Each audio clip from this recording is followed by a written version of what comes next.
નમસ્કાર દર્શક મિત્રો, હું છું સમત કેરાણી અને આપ નિહાળી રહ્યા છો હમ ટીવી ભરૂચ। હવે નિહાળીએ આજના મુખ્ય સમાચાર વિગતવાર। નેત્રંગના કેલવી કુવા ગામે પેટ્રોલ પંપની 8 ફૂટ ઊંચી દિવાલ કૂદી શિકારની શોધમાં આવેલ દીપડાએ શ્વાનના બચ્ચા પર હુમલો કરતા પંપના કર્મચારીઓમાં ફફડાટ વ્યાપી ગયો છે। તો પંપમાં લાગેલ સીસીટીવી કેમેરામાં દીપડાની અવરજવરનો વિડીયો કેદ થયો હતો।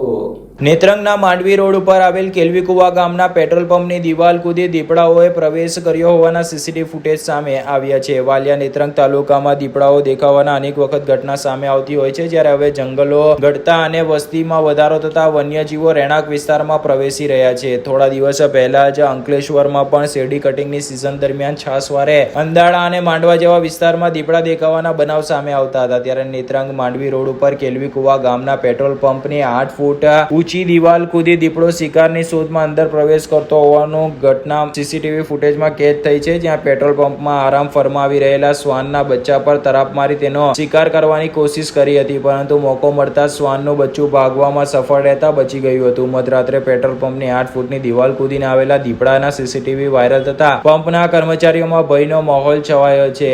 ઈજાગ્રસ્ત શ્વાનની જગ્યાએ જો કોઈક ત્યાં મનુષ્ય હાજર હોત તો તે પણ આ દીપડાનો શિકાર બની શક્યો હોત, જેને લઈને લોકોમાં ભયનો માહોલ છે। આ બાબતે નેત્રંગ વન વિભાગની કચેરી ખાતે જાણ કરાતા તેઓએ મારણ સાથે પાંજરું ગોઠવવાની તજવીજ આરંભી છે।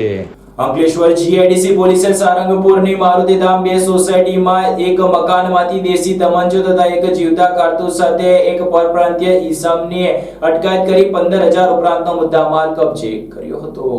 અંકલેશ્વર જીઆઈડીસી પોલીસે સારંગપુરમાં આવેલ મારુતિધામ 2 સોસાયટીના એક મકાનમાંથી દેશી તમંચા તથા કારતૂસ સાથે એક ઈસમને ઝડપી પાડી 15,000 ઉપરાંતનો મુદ્દામાલ કબજે કર્યો હતો। અંકલેશ્વરમાં હવે અગ્નિશસ્ત્ર એટલે કે તમંચા અને હથિયારો મળી આવવાના બનાવ અનેક વખત સામે આવતા હોય છે, ત્યારે ચૂંટણીને લઈને પોલીસે હવે ગેરકાયદેસર હથિયારોની હેરાફેરીને અટકાવવા તેમજ ગેરકાયદેસર હથિયારો પકડી પાડવા માટે તપાસ તેજ કરી છે, જેના ભાગરૂપે અંકલેશ્વર જીઆઈડીસી પોલીસનો કાફલો પેટ્રોલિંગમાં હતા। તે દરમિયાન બાતમી મળી હતી કે મારુતિધામ 2 ના પ્લોટ નંબર 183 રૂમ નંબર 1 માં રહેતા ગૌરવકુમાર સુરેશ મંડલનાઓએ પોતાના ઘરમાં જીવતા કારતૂસ સાથે દેશી હાથ બનાવટનો તમંચો પોતાના અંગત અદાવતના કારણે સંતાડી રાખેલ છે, જે મળેલ બાતમી હકીકતના આધારે પોલીસે દરોડા પાડતા મકાનના અભરાઈ ઉપર ચેક કરાતા પરચુરણ સામાનની પાછળ સંતાડેલ એક લાલ કલરના ચેક્સ લાઇનિંગ વાળા ગમછામાં વીંટાળેલ દેશી હાથ બનાવટનો તમંચો મળી આવ્યો હતો, જે જોતા લોડેડ હાલતમાં હોય તેનું બેરલ ખોલતા ચેમ્બરમાં એક જીવતો કારતૂસ પડેલો હોય, જેને સહી સલામત બહાર કાઢી પોલીસે દેશી હાથ બનાવટનો તમંચો નંગ 1 જેની કિંમત ₹10,000, એક કારતૂસ જેની કિંમત ₹100 તેમજ આરોપીની અંગઝડતીમાંથી મળી આવેલ મોબાઈલ ફોન નંગ 1 કિંમત ₹5,000 અને અન્ય દસ્તાવેજી પુરાવા એકત્ર કરી 15,100 ના મુદ્દામાલ કબજે કરી પકડાયેલા આરોપી ગૌરવકુમાર સુરેશ મંડલ રહે પ્લોટ નંબર 183 રૂમ નંબર 1 ભાડાના મકાનમાં મારુતિધામ 2 સારંગપુર અંકલેશ્વર મૂળ રહે ભાગલપુર બિહારનાઓ સામે ધી આર્મ્સ એક્ટ 1959 ની કલમ 25/1B તથા જીપી એક્ટની કલમ 135 મુજબ ગુનો રજીસ્ટર કર્યો હતો। અત્રે ઉલ્લેખ કરવો રહ્યો કે અંકલેશ્વર ઔદ્યોગિક વસાહતમાં દેશી હાથ બનાવટના વારંવાર મળી આવતા તમંચાઓ અને તે પણ પરપ્રાંતીય વિસ્તારમાં મળી આવતા તમંચાઓને લઈને હથિયારોની હેરાફેરી પણ પોલીસ માટે એક મહત્વનો વિષય બની ગઈ છે। આમોદમાંથી પસાર થતા નેશનલ હાઈવે નંબર 64 ઉપર પાલિકા દ્વારા ગટરના રિપેરિંગ માટે ખોદવામાં આવેલ ખાડો પૂરવામાં આળસ દાખવવામાં આવતા આજે ત્યાં નજીકથી પસાર થઈ રહેલા 2 બાઇક સવાર ઈસમો ખાબક્યા હતા। સદનસીબે બંનેનો આબાદ બચાવ થયો હતો। આમોદ નેશનલ હાઈવે નંબર 64 પર આમોદ બચ્ચો કે ઘરના સામે રોડની સાઈડ ઉપરથી આમોદ નગરપાલિકા દ્વારા નખાયેલ ભૂગર્ભ ગટરની લાઈન વારંવાર લીકેજ થતી હતી, જેના કારણે નગરપાલિકા દ્વારા આ લાઈન રિપેર કરી ઘણા સમયથી લગભગ 10 થી 12 ફૂટ લાંબો અને આશરે 3 ફૂટ ઊંડો ખાડો ખોદ્યો હતો, જેને પૂરવામાં ન આવતા લોકોમાં રોષ જોવા મળી રહ્યો છે। આમોદ તાલુકાના વલીપુર દેનવા ગામના પિન્ટુભાઈ અમને તેમના દાદા કંઈક કામ અર્થે નજીકથી પસાર થઈ રહ્યા હતા, તે દરમિયાન આ ખોદેલ ખાડા અને ખુલ્લી ગટર નજીક નજીકથી પસાર થતી વેળાએ સ્ટીયરિંગ પરથી કાબુ ગુમાવતા તેઓ અને તેમના પાછળ બેસેલ તેમના દાદા ગટરમાં ખાબક્યા હતા, જેમાં તેમને નાની મોટી ઈજા પહોંચી હતી, જેને પગલે લોકોને જાણ થતા લોકટોળા ઉમટી પડ્યા હતા. સદનસીબે કોઈ જાનહાનિ ન થતા લોકોએ હાશકારો અનુભવ્યો હતો. જ્યારે આ ગટર ખુલ્લી હાલતમાં હોય તેમજ રિપેરિંગના નામે ખોદી નાખવામાં આવેલ ખાડા નજીક કોઈ સેફટી માટેના સાધનો પણ ના રાખવામાં આવ્યા હોય લોકોમાં આ બાબતે રોષ જોવા મળી રહ્યો છે. મારું નામ પિન્ટુ છે. હું વળી પોનનો છે. હું આ ઓઇલ લેવા આવ્યો હતો અને મારી ગાડી ખાધા પછી મને ને મારા દાદાને વાગી. ખાડરો કઈ આવેલો છે? ખાધો બચ્ચો કા ઘર પાસે આવેલો. મારું ગામ વડીપોર. મારું નામ ભાવશંભાઈ મગનભાઈ છે. હું જંબુસર જતો હતો વળી લેવા અને અમે દુકાનેથી અમે આવતા હતા તે બાઇક આવી આ રસ્તામાં અંદર ખાડો છે રસ્તામાં અને બાઇક આવવાથી અમારી ગાડી ખાડામાં ઉતરી ગઈ. તમને કોઈ વાગેલું છે ખરું?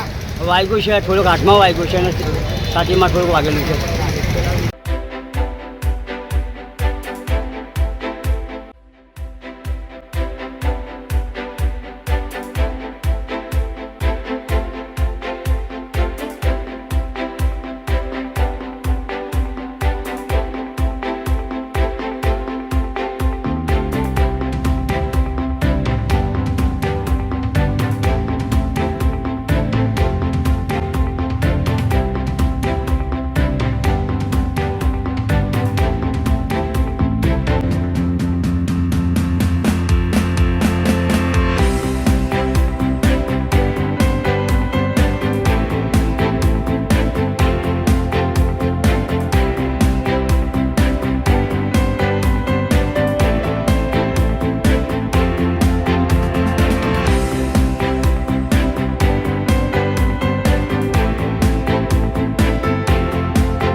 ભરૂચની મામલતદાર કચેરીમાં જનસેવા કેન્દ્રમાં કોમ્પ્યુટર ઓપરેટર તરીકે ફરજ બજાવતા 41 વર્ષીય યુવકનું હાર્ટ એટેકથી મોત નીપજ્યું હતું, જ્યારે ભરૂચ કલેક્ટર ઓફિસમાં CSR વિભાગમાં ફરજ બજાવતા કર્મચારીનું તેમના નિવાસસ્થાને મોત નીપજ્યું હતું.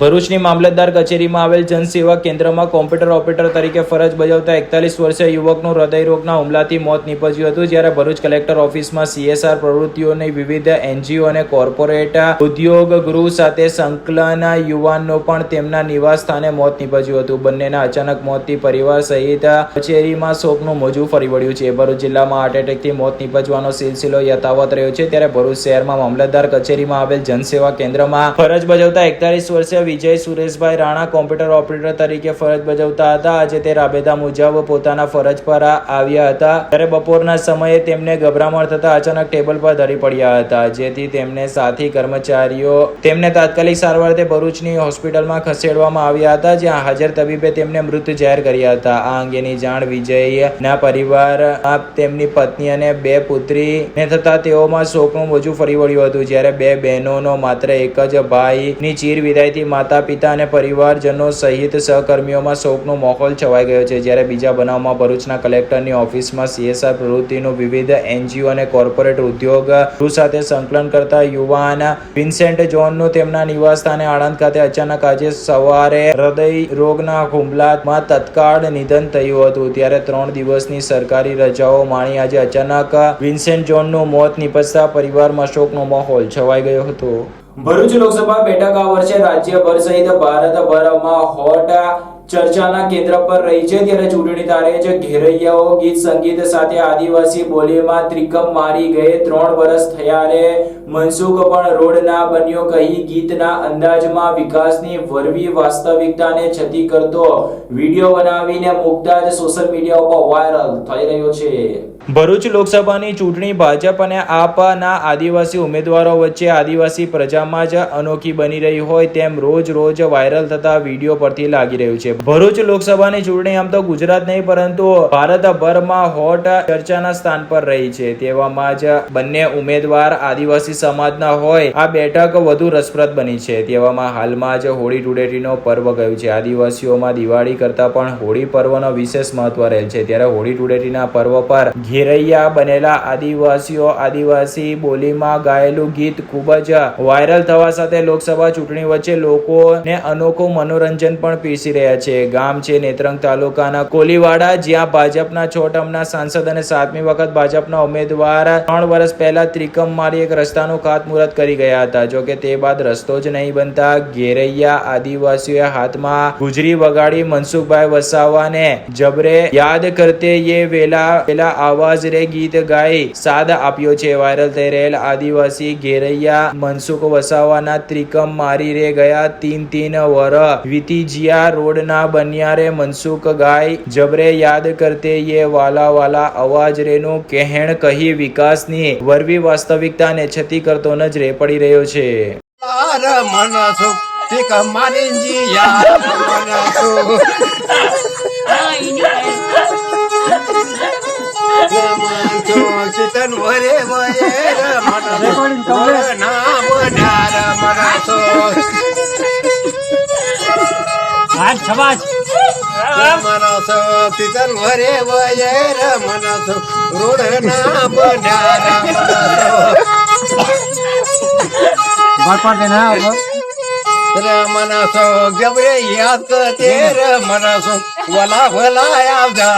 અંકલેશ્વર જેડીસીમાં હાઈવા ટ્રકની થયેલ ચોરીના બનાવમાં પોલીસે 2 આરોપીને ટ્રાન્સફર વોરંટી જ્યારે ટ્રક ચોરી કરાવનારને ભરૂચથી ઝડપી પાડી ચોરીમાં ગયેલ ટ્રક રિકવર કર્યો હતો.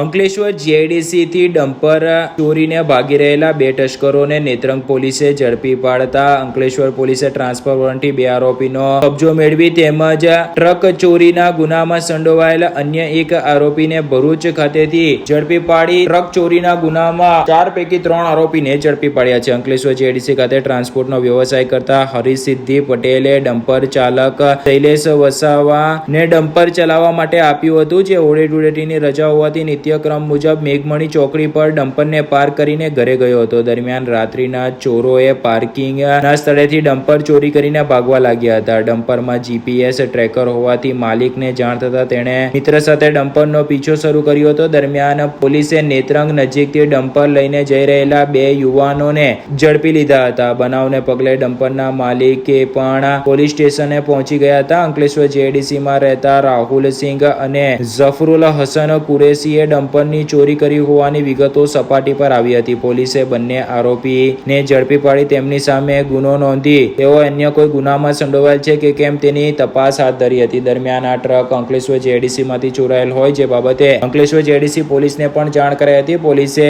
ટ્રાન્સફર વોરંટી બંને આરોપીનો કબજો મેળવ્યો હતો તથા ભરૂચ ખાતેથી ટ્રકની ચોરી કરાવનાર ફુરકાન પરવેઝ અંસારી રહે ભરૂચ નાઓને પોલીસે ઝડપી લઈ ટ્રક ચોરીના ગુનામાં 3 આરોપીને ઝડપી પાડી ચોરીમાં ગયેલ ટ્રક રિકવર કર્યો હતો. સાથે જ 3 આરોપીઓની અંગ ઝડતીમાંથી મળી આવેલ મોબાઈલ ફોન અંગ 3 જેની કિંમત ₹10,500 મળીને કુલ ₹10,10,500 નો મુદ્દામાલ કબજે કર્યો હતો.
આંતરરાષ્ટ્રીય હિન્દુ પરિષદના અધ્યક્ષ ડોક્ટર પ્રવીણ તોગડિયા ભરૂચની મુલાકાતે પહોંચ્યા હતા, જ્યાં તેઓએ સંગઠનના હોદ્દેદારો સાથે મુલાકાત કરી હતી. લોકસભાની ચૂંટણીની જાહેરાત સાથે જ રાજકીય ગતિવિધિઓ તેજ બની ગઈ છે, ત્યારે આંતરરાષ્ટ્રીય હિન્દુ પરિષદના અધ્યક્ષ ડોક્ટર પ્રવીણ તોગડિયા ભરૂચની મુલાકાતે પધાર્યા હતા. તેઓએ સંગઠનના હોદ્દેદારો સાથે મુલાકાત કરી હતી. આ પ્રસંગે ડોક્ટર પ્રવીણ તોગડિયાએ પત્રકારો સાથેની વાતચીતમાં તેઓના સોશિયલ મીડિયા એકાઉન્ટ બ્લોક થવા અંગે નિવેદન આપ્યું હતું. તેઓએ જણાવ્યું હતું કે દેશમાં જિહાદીઓના એકાઉન્ટ ચાલુ છે, પરંતુ તેમના એકાઉન્ટ બંધ કરી દેવામાં આવ્યા છે, ત્યારે આ મામલે સરકાર દ્વારા તપાસ થવી જોઈએ તેમ તેઓ કહે છે. તો બીજી તરફ અંકલેશ્વરમાં તાજેતરમાં જ હિન્દુ સંગઠનોએ ખ્રિસ્તી સમુદાયની સભામાં ધર્માંતરણના કરેલા આક્ષેપના મુદ્દે પણ પ્રવીણ તોગડિયાએ નિવેદન આપ્યું હતું કે જવાબદારો સામે ફરિયાદ દાખલ કરાવવી જોઈએ અને તેમને સજા મળે તેવા પ્રયત્નો કરવામાં આવશે તેમ પ્રવીણ તોગડિયાએ કહ્યું હતું. ये सब में मैं व्हाट्सएप, फेसबुक और इंस्टाग्राम का मानव कल्याण के लिए उपयोग करता रहा हूं. मुझे दुख के साथ देश को बताना पड़ रहा है कि पिछले कुछ दिनों से मेरे व्हाट्सएप, फेसबुक और इंस्टाग्राम सभी ब्लॉक कर दिए हैं. किसने किए हैं मुझे पता नहीं है. मैं चाहता हूं कि उनकी जांच हो. ब्लॉक करने वाली शक्तियां भारत बाह्य है क्या, हमारी विरोधी शक्तियां है. मैं चाहता हूं कि उनकी जांच हो. जब व्हाट्सएप, फेसबुक, इंस्टाग्राम नहीं था तब भी हमने राम मंदिर आंदोलन उठाकर मंदिर बनाने तक ले गए थे. फिर भी यह सोशल मीडिया का मानव कल्याण के लिए उपयोग है ही, तो हम तो अपना काम आगे बढ़ाते जाएंगे. पर मेरे सोशल मीडिया ब्लॉक करने से लाखों लोगों को मुफ्त में प्राइवेट की डॉक्टर देना, ब्लड प्रेशर, शुगर की जांच करना, रोग मुक्त करना, गरीबों को अनाज देना और 24 घंटे की हेल्पलाइन चलाना, यह काम बाधित हुआ है. मैं बहुत दुखी हूं कि भारत जैसे लोकतांत्रिक देश में मानव कल्याण का काम करने वाले सोशल मीडिया कैसे ब्लॉक हो जाती है. વાલિયાના પટાર ગામ નજીકથી સૂકા ઘાસ ભરીને જઈ રહેલ ટ્રેક્ટરમાં એકાએક સૂકા ઘાસમાં આગના તણખલા પડતા જ આગ ફાટી નીકળી હતી. ચાલકે સમય સૂચકતા વાપરી ગામની બહાર રોડ પર ઘાસ ખાલી કરી દેતા મોટી હોનારત થતા અટકી હતી. વાલિયા તાલુકાના પટાર ગામમાં સૂકું ઘાસ ભરીને જતા ટ્રેક્ટરમાં ઇલેક્ટ્રિક વાયર ઘાસને અડી જતા આગ લાગી હતી. જોકે ચાલકે સમય સૂચકતા વાપરી ટ્રેક્ટરને દોડાવી હાઈવે ઉપર લાવી હાઇડ્રોલિક ટ્રોલી ઊંચી કરી સળગતું ઘાસ રોડ પર ખાલી કરી દેતા મોટું નુકસાન અટક્યું હતું, જેનો વિડીયો પણ વાયરલ થયો છે. વાલિયા તાલુકાના પટાર ગામમાં એક ટ્રેક્ટર સૂકું ઘાસ ભરીને પસાર થઈ રહ્યું હતું, જેને લઈને તેનો ચાલક ગામની બહાર નીકળી રહ્યો હતો. આ સમયે ઇલેક્ટ્રિકનો વાયર ઘાસને અડી જતા સ્પાર્ક થવાના કારણે સૂકા ઘાસમાં અચાનક આગ ફાટી નીકળી હતી. જોકે ઘાસ સૂકું હોવાના કારણે આગે વિકરાળ સ્વરૂપ ધારણ કરી લીધું હતું. ટ્રેક્ટરના ચાલકે સમય સૂચકતા વાપરીને તાત્કાલિક ટ્રેક્ટરને ગામની બહાર દોડાવી જાહેર માર્ગ પર લઈને હાઇડ્રોલિક ટ્રોલી સળગતું ઘાસ રોડ પર ખાલી કરી દેતા તેમનું મોટું નુકસાન થતા અટક્યું હતું.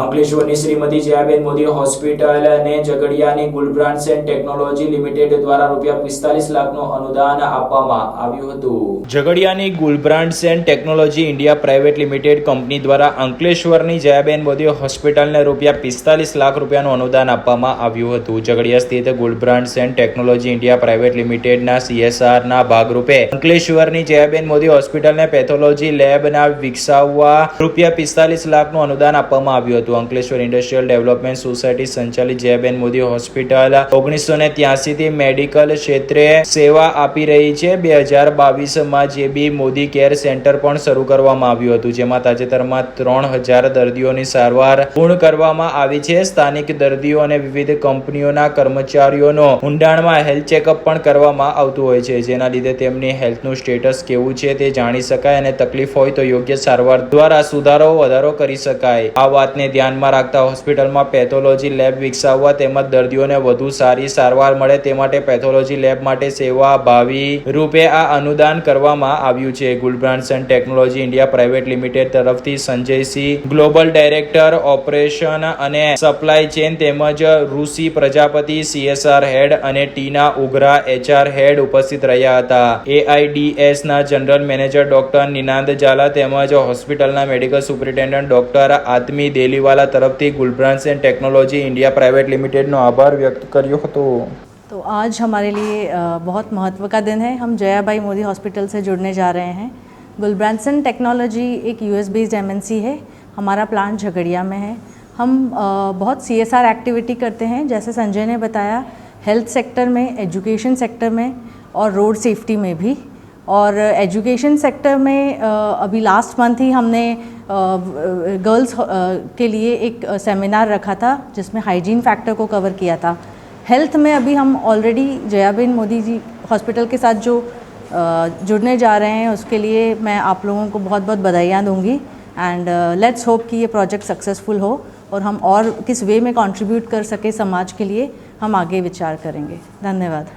નમસ્કાર, હું ડૉક્ટર આત્મી ડેલીવાલા જયાબેન મોદી હોસ્પિટલમાં મેડિકલ સુપરિન્ટેન્ડન્ટ તરીકે કાર્યરત છું.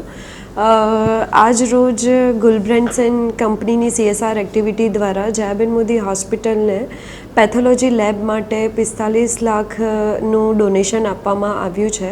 સો એના દ્વારા જે લેબોરેટરી છે એ અદ્યતન સુવિધાવાળી બની શકે, પ્લસ જેટલા પણ બ્લડ રિપોર્ટ્સ છે, ઇન્વેસ્ટિગેશન્સ છે એ અહીંયા જ જયાબેન મોદીમાં થાય. જે હિસ્ટોપેથોલોજી છે, બાયોપ્સી છે, એ બધા જ રિપોર્ટ્સ અહીંયા થઈ શકે હોસ્પિટલમાં જ. સો એવી લેબ આપણે બનાવવાનો પ્લાન છે. આ બદલ ગુલબ્રાન્સન કંપનીનો એમાંથી મિસ્ટર સંજયભાઈ, ઋષિતભાઈ અને ટીના મેડમનો જયાબેન મોદી હોસ્પિટલ ખૂબ ખૂબ આભાર માને છે. ધન્યવાદ. જંબુસર તાલુકાના કાવી પોલીસ મથકના છેલ્લા 3 વર્ષથી પોક્સોના ગુનામાં નાસ્તા ફરતા આરોપીને પોલીસે દબોચી લીધો હતો. જંબુસર તાલુકાના કાવી પોલીસ મથકમાં છેલ્લા 3 વર્ષથી પોક્સોના ગુનામાં નાસ્તા ફરતા આરોપીને પોલીસે ઝડપી લીધો છે. પોલીસે તેના વિરુદ્ધ કાયદેસરની કાર્યવાહી હાથ ધરી છે. ભરૂચ જિલ્લા પોલીસ વડા મયુર ચાવડાએ જિલ્લામાં નાસ્તા ફરતા આરોપીને શોધી કાઢવા આદેશ આપ્યા હતા, જેના અનુસંધાને કાવી પોલીસ મથકના PSI VA તેમના સ્ટાફ સાથે પેટ્રોલિંગમાં હતા. તે દરમિયાન નાસ્તા ફરતા આરોપીની માહિતી એકત્ર કરી તેમને ઝડપી પાડવા માટે સૂચના આપતા જ હેડ કોન્સ્ટેબલ વીરભદ્રસિંહ જયવંતસિંહે તેમના વિસ્તારમાં પેટ્રોલિંગ દરમિયાન મળેલ માહિતીના આધારે કાવી પોલીસ સ્ટેશનના પોક્સોના આરોપી કે જે છેલ્લા 3 વર્ષથી પોલીસ ધરપકડથી નાસ્તો ફરતો હોય, જેને ભોગ બનનાર સગીરા સાથે ઝડપી પાડી બંનેને પોલીસ મથકે લાવી આરોપી સામે કાયદેસરની કાર્યવાહી હાથ ધરી છે. ભગવાન શ્રી કૃષ્ણની નગરી દ્વારિકા ધામમાં 7 દિવસ ચાલનાર શ્રીમદ ભાગવત કથાનો પ્રારંભ આજથી કરવામાં આવ્યો છે. ઇલાવના કથાકાર ધનેન્દ્ર વ્યાસે કથાનો અમૃતમય વાણીમાં રસપાન કરાવી રહ્યા છે. તાપી નદીના કિનારે વસેલા સુરત શહેરના રાંદેર વિસ્તારમાં તાપી માતા અને સુવર્ણેશ્વર મહાદેવના પુત્ર રત્નેશ્વર મહાદેવનું મંદિર આવે છે. અતિ પૌરાણિક આ મંદિરના દર્શનનો અનેરું મહત્વ છે. આ મંદિરના જીર્ણોદ્વાર અર્થે ભગવાન શ્રી કૃષ્ણની નગરી દ્વારકા ધામમાં 7 દિવસ સુધી શ્રીમદ ભાગવત કથાનું આયોજન કરવામાં આવ્યું છે. કથાના પ્રારંભ પૂર્વ પોઠી યાત્રાનું આયોજન કરવામાં આવ્યું હતું, જેમાં મોટી સંખ્યામાં ભાવિક ભક્તો જોડાયા હતા. આગેવાન એવા ગિરીશભાઈ વ્યાસ, વિજયભાઈ વ્યાસ, મુકુંદભાઈ પાઠક, દિનેશભાઈ શર્મા અને ગિરવાણભાઈ મહેતાના વરદ હસ્તે દીપ પ્રાગટ્ય દ્વારા કથાનો પ્રારંભ કરવામાં આવ્યો હતો. હરિદ્વાર અને વૃંદાવન સહિતના ધાર્મિક સ્થાનોમાં કથાનું રસપાન કરાવી ચૂકનાર ઇલાવના વિખ્યાત કથાકાર ધનેન્દ્રભાઈ વ્યાસ વ્યાસપીઠ ઉપર બિરાજી સંગીતમય કથાનું રસપાન કરાવી રહ્યા છે. દક્ષિણ ગુજરાતના 150 થી વધુ શ્રોતાઓ કથાનું રસપાન કરી રહ્યા છે. આ સાથે પૂર્ણ થાય છે હમ ટીવીના સમાચાર. આવતીકાલે ફરી મળીશું નવા સમાચાર અને નવી વિગતો સાથે. ત્યાં સુધી જોતા રહો હમ ટીવી ભરૂચ.